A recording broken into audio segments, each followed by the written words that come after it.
parents think I'm crazy because I spend my winters in Las Vegas or in New York and my summers in Las Vegas. Should be the other way around. Right. Retired firefighter, been a high-rise superintendent for the last 22 years. I was here 8 months for Irene, which was upstate. Kind of a different scenario. We were in the boroughs last year.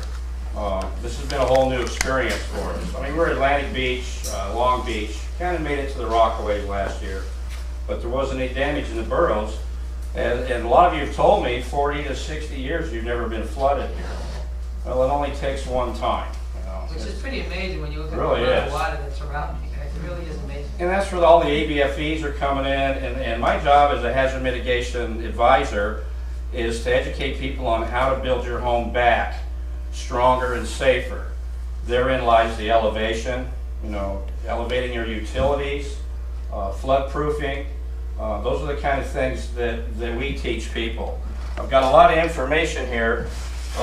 One of the important ones we brought today was the Mayor's Executive Order 230, I think it is. Who didn't get it? 230. Who did not get it? Let's get another one. This is your gospel. Hold it, love it, read it. It's not easy to understand. Ask about it. And there's also a second part to that from the building department too. Who doesn't have that one? Yeah. This is the bus driver here. Oh, okay.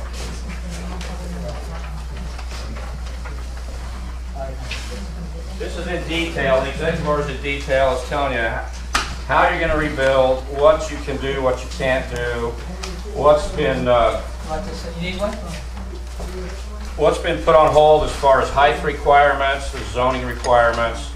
And the second part of that talks about your base flood elevation, etc.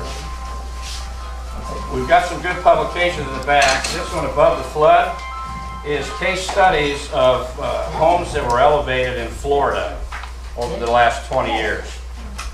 It's very informative, has a lot of good information in it. You might want to pick up a copy of that when you're here. What's up?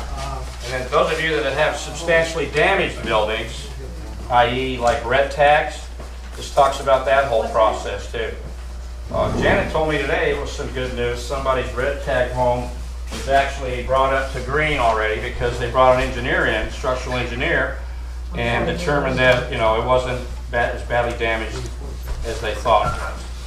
Well, that's what happens in the beginning of a disaster. The inspectors come in and they're afraid for people to reoccupy their homes if they don't think they're safe.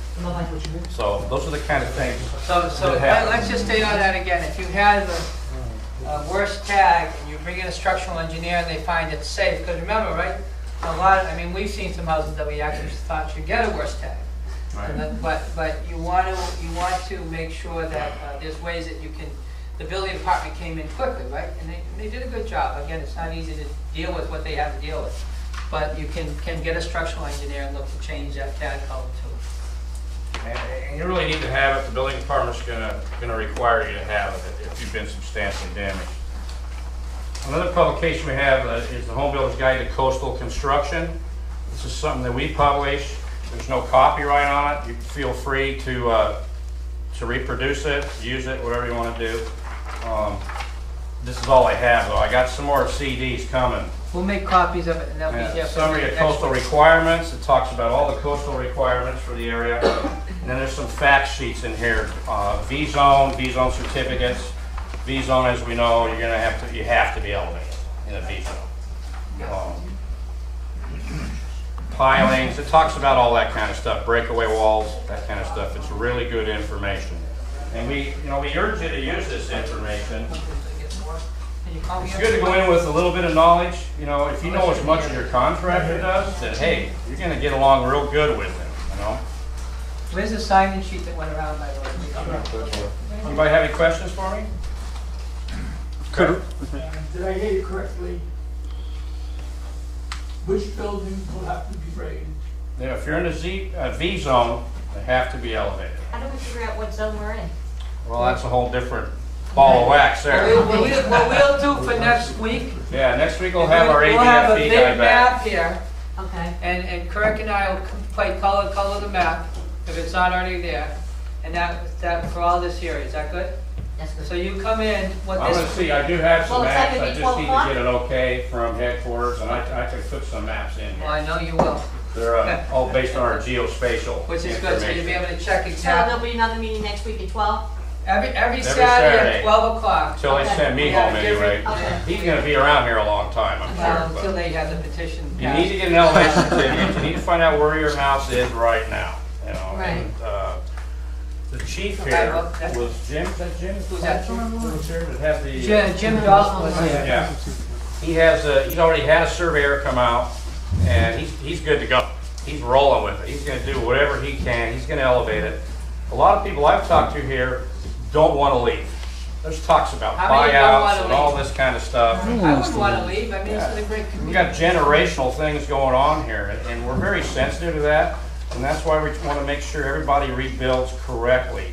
You have to be in compliance when you're in a flood zone to get flood insurance. Kirk, if I'm in Z, in the Z zone, right? The Is that- zebra zone, Is that the one you were talking No, about? V. V. Yeah, the that's V's fine. out for victory. Okay, if I was in the V zone and I say, well, I'm not going to, there's no way I can pull it all together, I can't raise it up, what happens to me?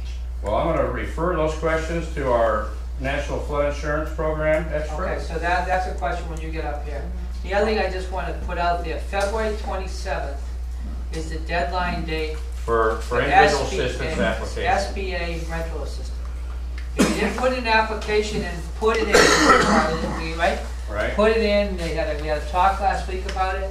If you denied it, still make a call about it, they'll review it again, okay? You have a question, sir, on that? I've been down to the FEMA and SBA, and I'm a summer resident here. Mhm. And I was told flat out, don't even apply. None of this will cover you. By who? By the FEMA and SBA representative. Well, now, that SBA, I mean, you can get a loan with SBA any time of year you want. They told us as summer residents, as a secondary home, Really? they're not eligible for any. So what I would I'm do not is if familiar I were with you. that. No, I applied for it through SBA, and I got the call and the letter that I was rejected. But For then- exactly that reason. But then- Being a second home. Is that the case? Applies to primary structures only. Okay. Again, it is SBA. What is the government providing for secondary structures? We don't provide anything. Nothing goes So in. it should- Primary homes only for FEMA. Okay, but that doesn't mean there couldn't be, if we had a talk just on, here on secondary structures. I think we need to do that. Okay, and you're in charge, We had you two are in SBA charge of working with We this. had SBA here Okay. last week, but maybe I Because can get there's SBA back for next 40% week. of the homeowners here, right, they say a secondary homeowners, Probably right? more than that. And then you do help the economy here, and then,